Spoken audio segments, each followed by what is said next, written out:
Okay, and we are live. First off, I just want to say welcome to everyone watching. Welcome to Facebook, welcome to YouTube, welcome to Instagram, and welcome to my replay viewers. Today, we are going to be talking about how to make a plan for your applications. We're going to touch on three different things. We're going to talk about how to make a plan for your LSAT and for studying. We're going to talk about how to make a plan for your letters of recommendation, and we're going to be talking about how to make a plan for your essays.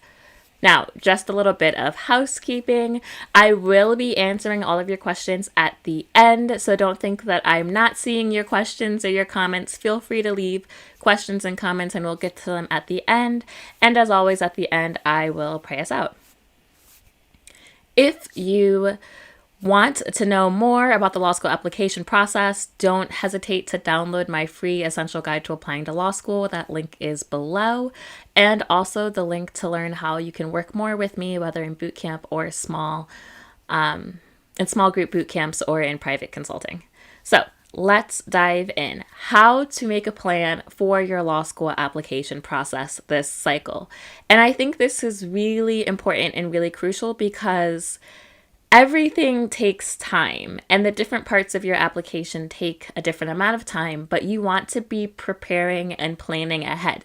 If you wake up in July and say, okay, I want to start the law school application process now, you aren't really going to have enough time to submit your applications in September or October, which is when I recommend submitting your applications so that you can best maximize your law school application process, your acceptances, and your scholarships. You want to be submitting your applications in the fall so that you have your best chance of getting the offers that you want. And if you don't prepare beforehand, your likelihood of being able to submit your applications in the fall drastically decreases. Now, of course, and you've heard me talk about this on other videos, there are three different stages of the law school application process. You can apply early in the cycle, which is in September or October.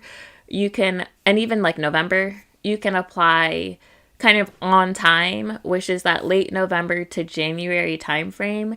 And then you can apply kind of late in the cycle, which is anything after February. And I've discussed the benefits of applying early and also why you're not really giving yourself your best shot at law school admissions. Even if you're applying to hybrid programs or part-time programs, applying late in the cycle really does not help you.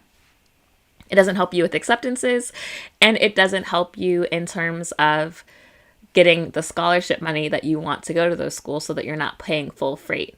But so let's talk about what it would look like to try to apply early in the cycle, to try to apply in September or October. And I am just going to make sure that everyone can hear me and see me okay. And it does look like everyone can hear me and see me okay, so that is great.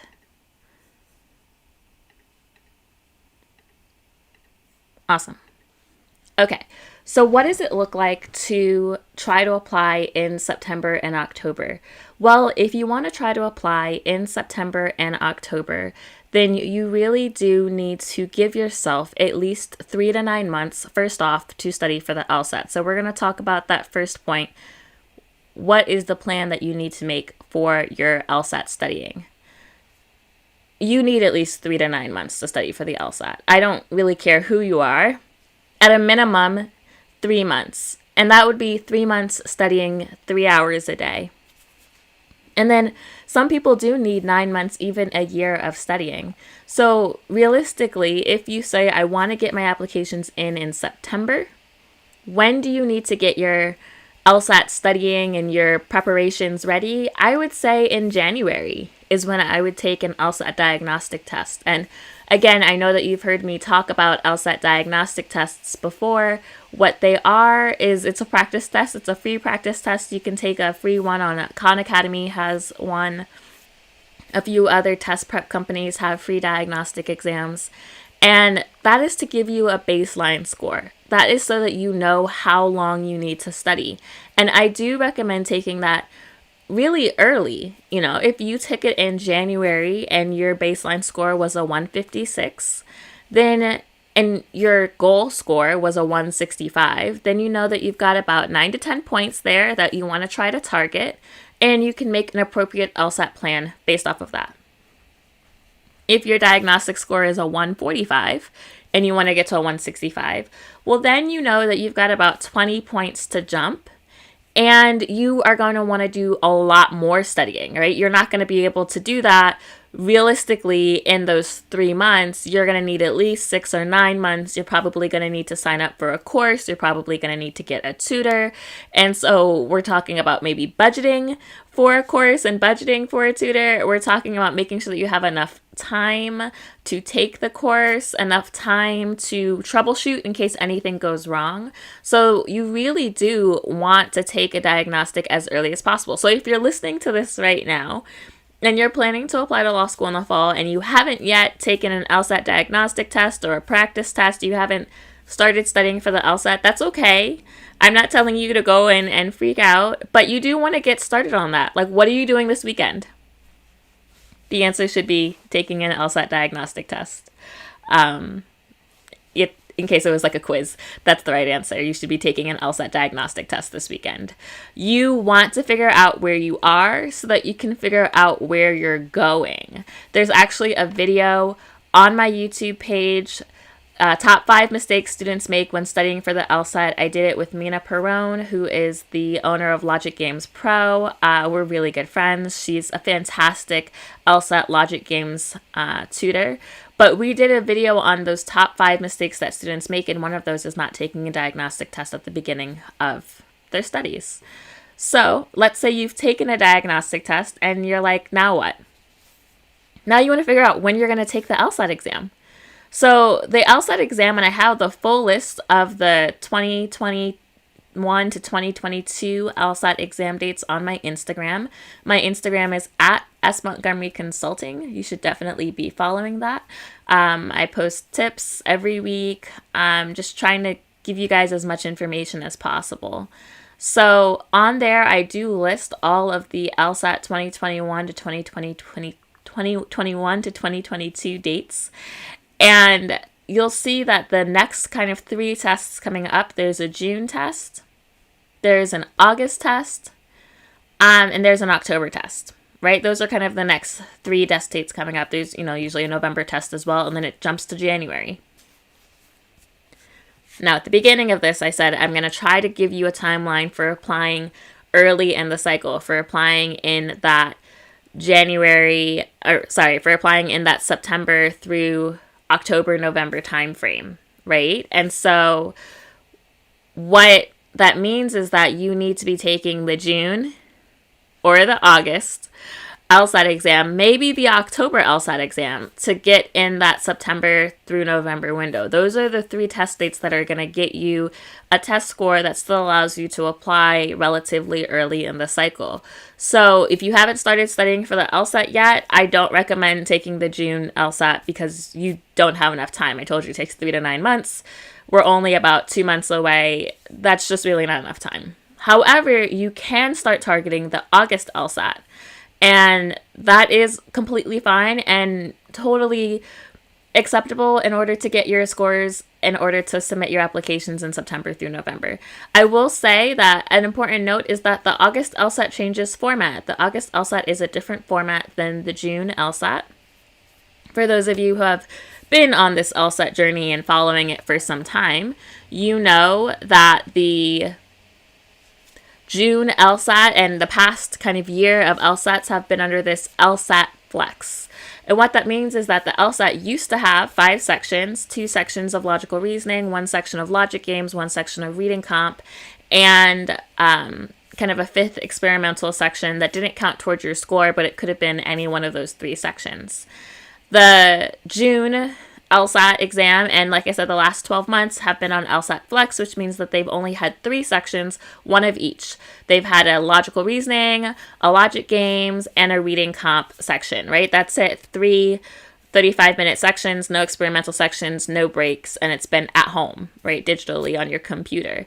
In August, they are switching to a 4-section test. So there'll still be 1 logic games, 1 reading comp, and 1 logical reasoning. However, there will be a 4th experimental section, and there will be a break. And I'm not exactly sure yet how that break is factoring in, but there will be a break. And so you want to be practicing at some point. If you know you're going to take the August LSAT, you want to be practicing with a 4th section, with the break where it's going to be, because I'm a big proponent of practice like you're going to take it, right?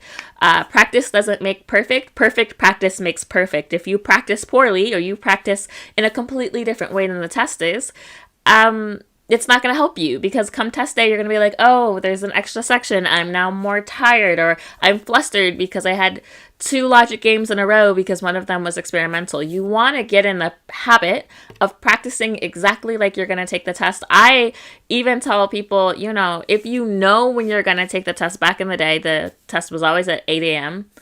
Take your practice tests at 8 a.m., right? It doesn't make sense to take your practice tests at 10 p.m. if you're never going to take the LSAT at 10 p.m. I want you to practice what kind of breakfast you're going to have in the morning. I want you to practice, where you're going to sit.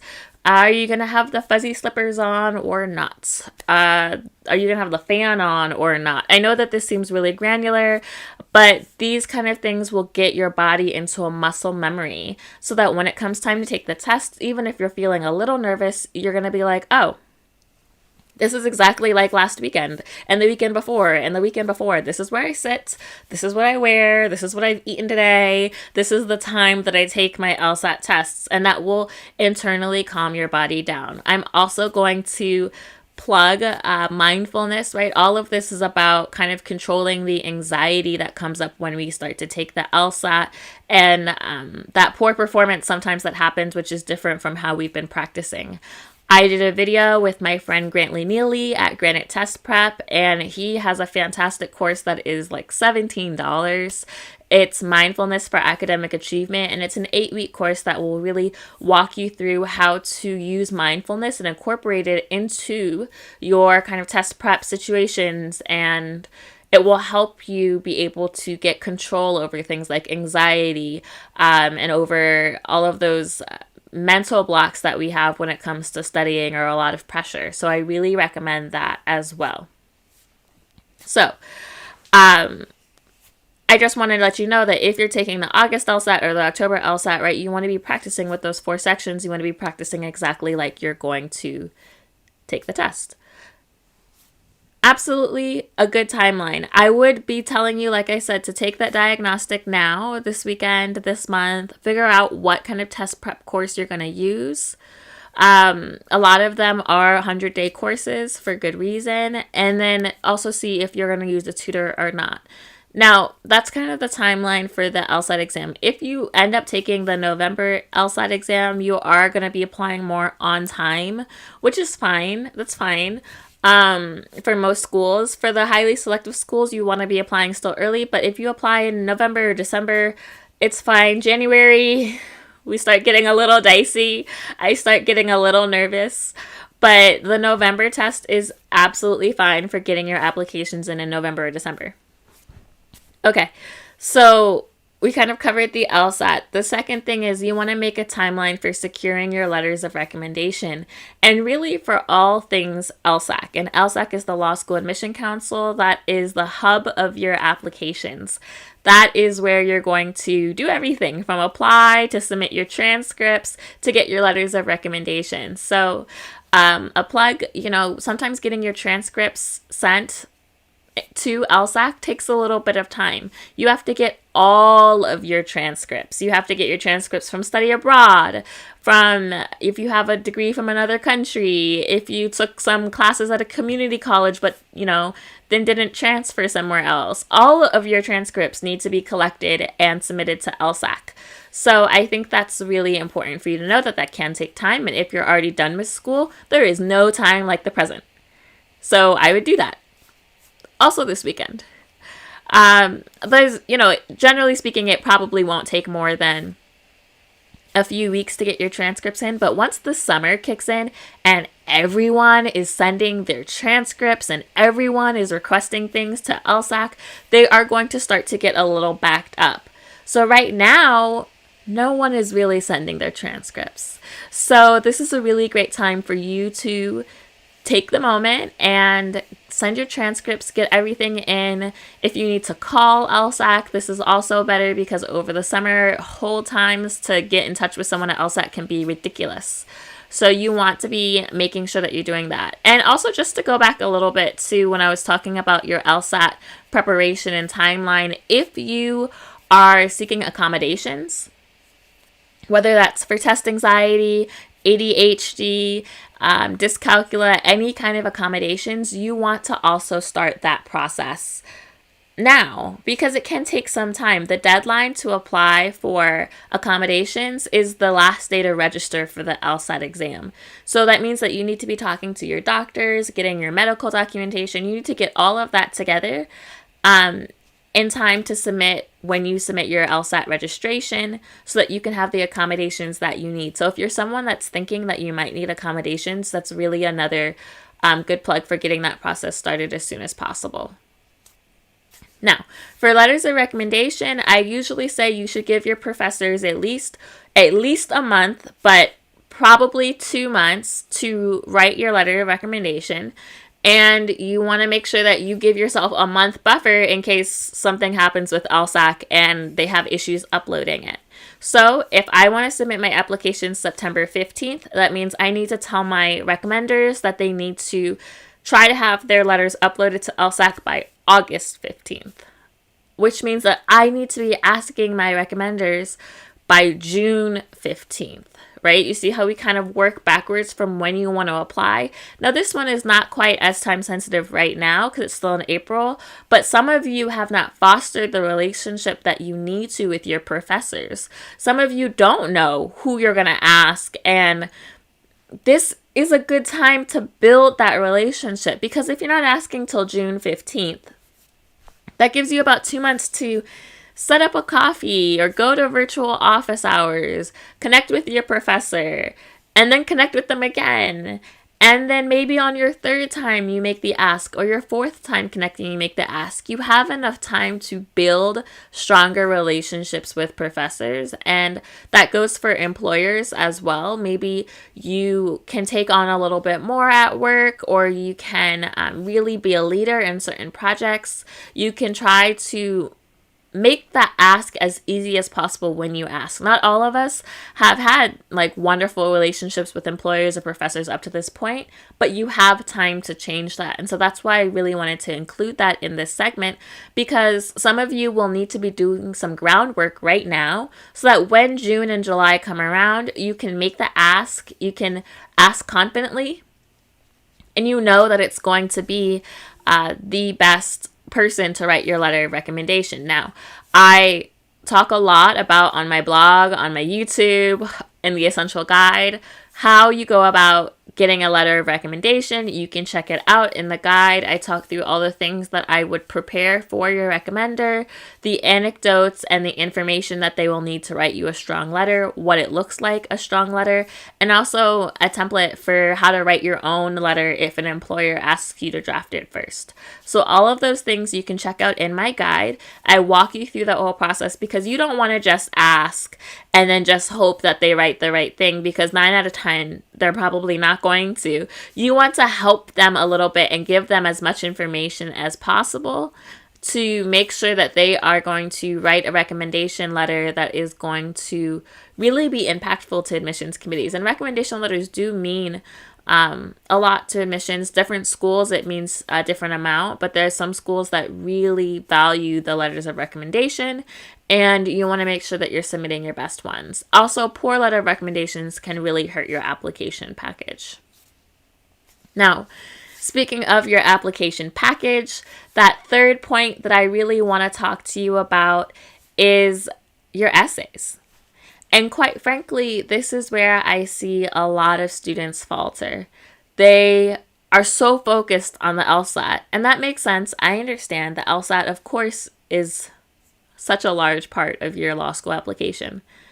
But you're going to do yourself a disservice if you only focus on the LSAT. I was on a webinar a couple of weeks ago with a law school admission dean, and he was saying that, yes, LSAT scores were up. They were way up this year. However, he also said that the quality of writing that he saw in people's personal statements and diversity statements was down. Honestly, he was really disappointed in the quality of work that he was seeing. And so, he told pre-law advisors and the consultants that were on the call, don't be surprised if you have a student with a really high LSAT score who didn't get in. They might be confused, but you should have them look at the quality of their work. He said that they were really rewarding students that had strong application essays, strong application packages, and even if you had a high LSAT score, if your essays were not good, you were not getting accepted this year. And so I think that was really important for us to hear as pre-law advisors and consultants, but also really important for me to share with you because I see this time and time again.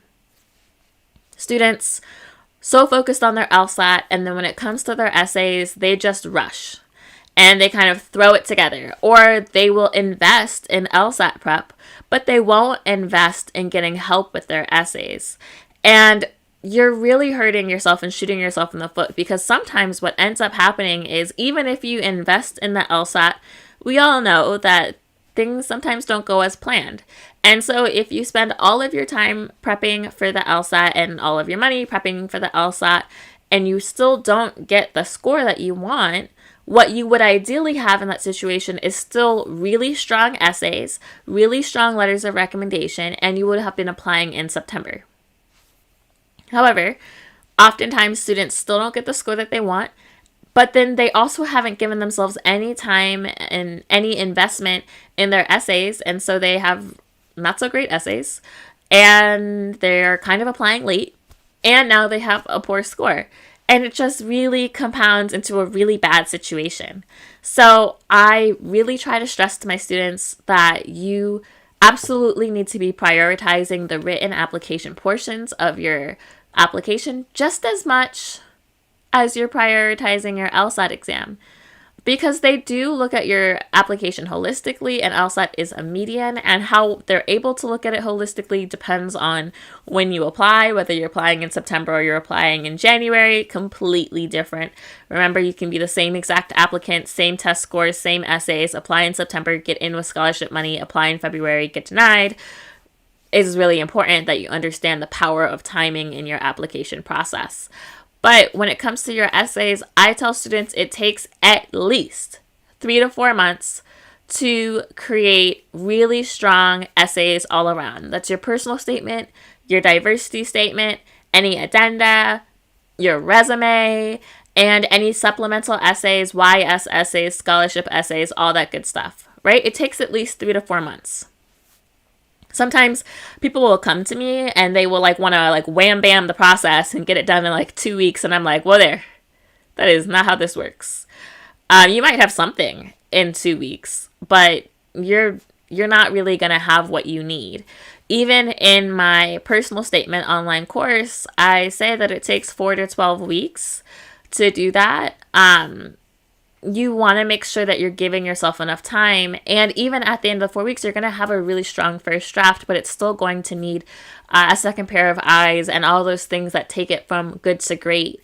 And so when we're talking about your application materials as a whole, getting all of your essays from good to great or from nothing to great, getting everything that you need, you're going to need 3 to 4 months. All right, so let's do that backwards, right? We're trying to apply in September. When do we need to start? Okay, so that's August, that's July, that's June, that's May.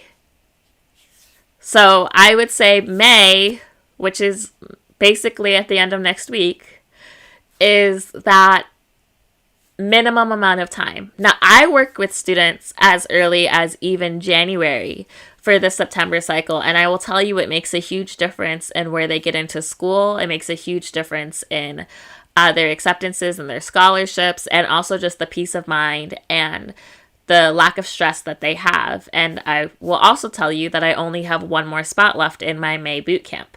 So we're now moving into the June boot camp, right? And that's fine. I have a June boot camp. I will have other boot camps throughout the summer that are going to be intense to make up for the time. But you'll see that some of the boot camps, they do end in October instead of September, because I do want to make sure that we're not rushing the process, and I want to make sure that you're giving your best foot forward. So what does that whole plan look like for your essay? So let's say you gave yourself 4 months to do all of the written components of your essays. You want to start with your brainstorming. When I do brainstorming, I help students brainstorm an entire universe of stories that can then be used for both a personal statement, a diversity statement, a why lot. Like, I help you create a story bank, if you will, on the story matrix. That way, when it comes to writing and outlining, we can be pulling from the same brainstorming process, and that makes it go a little bit faster. But whatever brainstorming method you use, you want to make sure that you are thoroughly brainstorming, that you have crystallized your why law, and a clear why law statement needs to talk to me about what area of law you want to practice and who you want to help. And that you are outlining, that you are writing drafts. It takes, at least 3 to 4 drafts, probably 3 to 5 drafts, I would say, of every essay to get it truly great. And I'm very picky, so I'm going to tell you what it takes to have a phenomenal essay. I'm not going to tell you what it takes to have a mediocre essay or an essay that's just good enough. I'm going to tell you what it takes to have a phenomenal essay, because you should be expecting nothing less of yourself in this process. So it's going to take, at least 3 to 5 drafts of each, right? 3 to 5 drafts of your personal statement, 3 to 5 drafts of your diversity statement. You want to make sure that you are using all of the real estate on the page wisely. You only have 2 pages for your personal statement, 1 page for your diversity statement. You want to make sure that you're putting in the right anecdotes and the right stories. You want to be looking at grammar and transition. You want to be thinking about tone. Who are you talking to? What's the audience? You want to be thinking about just all the things that go into it, that you're showcasing the right things, that you're also being specific and not vague in your language. There's a lot that goes into workshopping your essays. So you want to make sure that you have the time to do that, and you need to set aside time to really write and time to get this down. The hardest part of an essay, I usually say, is the outline, because that's the structure of your essay. And if you don't have a good structure, you're going to have a trash essay. It just doesn't matter, right? You have to have a strong outline to have a strong essay. But then we really want to get into the grammar and fine tuning of it. And so, 3 to 5 drafts for each of your essays. Your resume, probably you want to have it looked over. If you're already coming from corporate world, it could look a little different from law school. Some law schools require different things on their essay, so you may need to tailor it a little bit. You also might have supplemental essays, so you want to leave time for that. You want to leave time for, let's say you're applying to Stanford. Well, if you're a strong applicant, you also want to be applying to the Knight Hennessy Fellowship Program, right? Because that's a full ride scholarship. Well, the Knight Hennessy program has a whole application process in and of itself. If you're applying to NYU and you're incredibly bright and you're interested in public interest, then you want to be applying to the Tilden Kern scholarship. And they have a lot of other scholarship essays. Those are separate applications, or separate essays, rather. If you're applying to Georgetown, you might want to write one of those optional essays. If you're applying to Stanford, they have optional essays. If you're applying to Yale, there's the Yale 250. There are a lot of essays, depending on where you're applying to. And so you really want to make sure that you're giving yourself enough time to do all of these things, to apply to the pipeline programs and access programs and outside scholarships. So this is not a process that I want you to rush or to think about rushing. And then, of course, we need to work on your addenda. So it's going to take you at least 3 to 4 months. So if we kind of do a summary of those 3 different areas, that first plan that I told you to make was an LSAT prep plan. And I said it's going to take you at least 3 to 9 months, which means if you're trying to apply in September, you want to have taken a diagnostic test maybe in January, but really as soon as possible. And then you need to give yourself at least 3 months, 3 hours a day to study, depending on what you want your score increase to be. When we're talking about letters of recommendation, you want to give yourself a 3-month time frame as well. 1 month in case anything happens with LSAT, 2 months for your professor to write your letter of recommendation, and then you might need some more lead time to build that relationship. It might take a couple of months to build the relationship before you even get to the ask, which starts that 3-month timeline. And then third, we talked about the essays, right? So it's going to take you at least 3 to 4 months to do the essays. We're talking about 3 to 5 drafts of each of your essays. There are optional essays, there are supplemental essays, there are scholarship essays.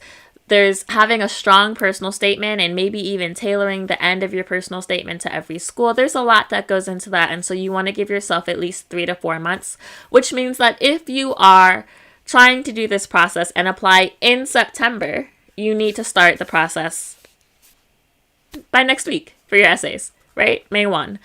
Now, of course, if you go into October and November, those are also still in that early time frame that I talked about. Your timeline shifts a little bit, but you want to be thinking ahead and preparing ahead. You don't want to just wake up in June or July and decide you want to start the process then, because you are going to be a little stressed, but it's still possible and you can still do it.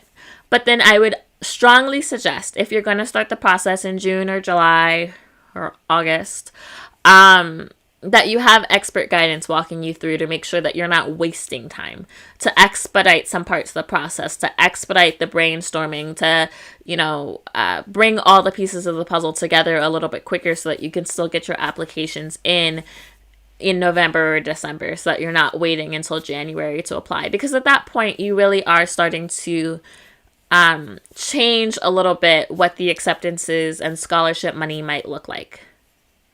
So, I hope all of that was helpful. Like I said in the link below, there is a free guide, an essential guide to applying to law school, which walks you through a lot of those steps. I also have a webinar, How to Gain Control and Really Maximize Your Law School Applications, that talks about the importance of timing and breaks down all of those different application components. And I currently have, as of at least today at 12:30 on April 23rd, one more spot left in my May boot camp, but that spot very well may be gone by the time I get off this call. So then we're looking at enrolling into my June boot camp. As always, if you like this, definitely make sure that you rate and review, like and subscribe, so that you can stay up to date on new law school tips. And I will definitely take all of your questions now. I saw a couple come through Instagram. Any questions that you have on this, super happy to answer it.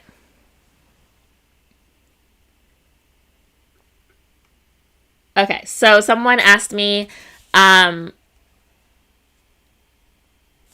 many hours would I say that I would study for the bar exam? I don't do any test prep. I don't do LSAT test prep. I don't do bar exam test prep.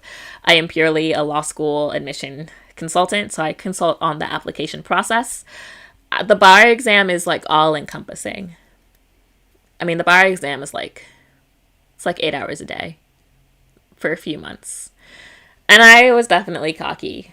I'm not going to lie to you. I was like, 8 hours a day. I don't think I need to study 8 hours a day.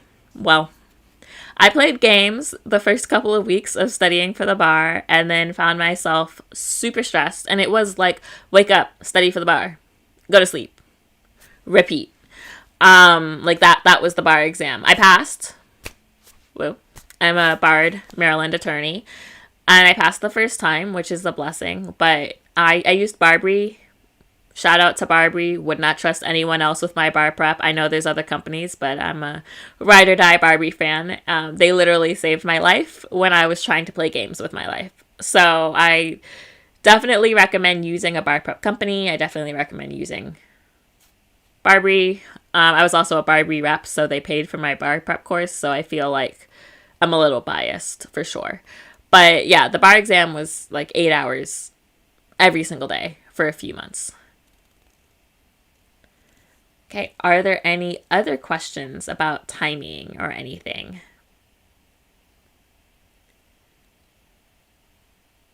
If not, I will definitely go ahead and I will close us out. Dear Heavenly Father, I just want to thank you for preparation. I want to thank you for giving us the wisdom and the ability to think ahead, to prepare ahead, to have guidance on this process. I thank you for laying the steps and the instructions out in front of us so that we can follow it without being confused, stressed, or lost. I thank you for guideposts and road signs. I thank you that you are always with us on this journey and that you have never left us or forsaken us. So I ask a special blessing on all those who are getting started on the process. They're trying to figure out what they should do first. They're trying to figure out what they're going to do for LSAT prep. They're trying to figure out how to brainstorm their essays. I just ask that you would send your comforting angel to them to be with them, to quiet any insecurities that they may have, to quiet all the doubts, and to give them a spirit of confidence as they embark on this journey.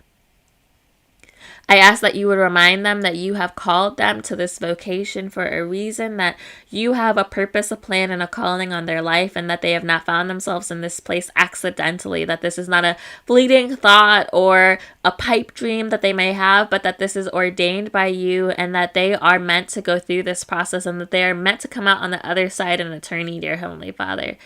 I thank you for their willingness and their eagerness to make change in their communities, to make change in society, to influence policies, to touch lives. I thank you for their dedication to the work, and I thank you for their perseverance and steadfastness on this process. Thank you for using me as a vehicle through which I can help them and through which you can speak to them, dear Heavenly Father. I ask all of this in your Son, Jesus' precious name. Amen. So guys, thank you again for another awesome episode of Break Into Law School. If you are looking for more inspiration on your journey, definitely check out my podcast, Mindful Prayers for Students, where I lead you in a moment of mindfulness and prayer through your educational journey. I will see you guys next time. Bye, guys.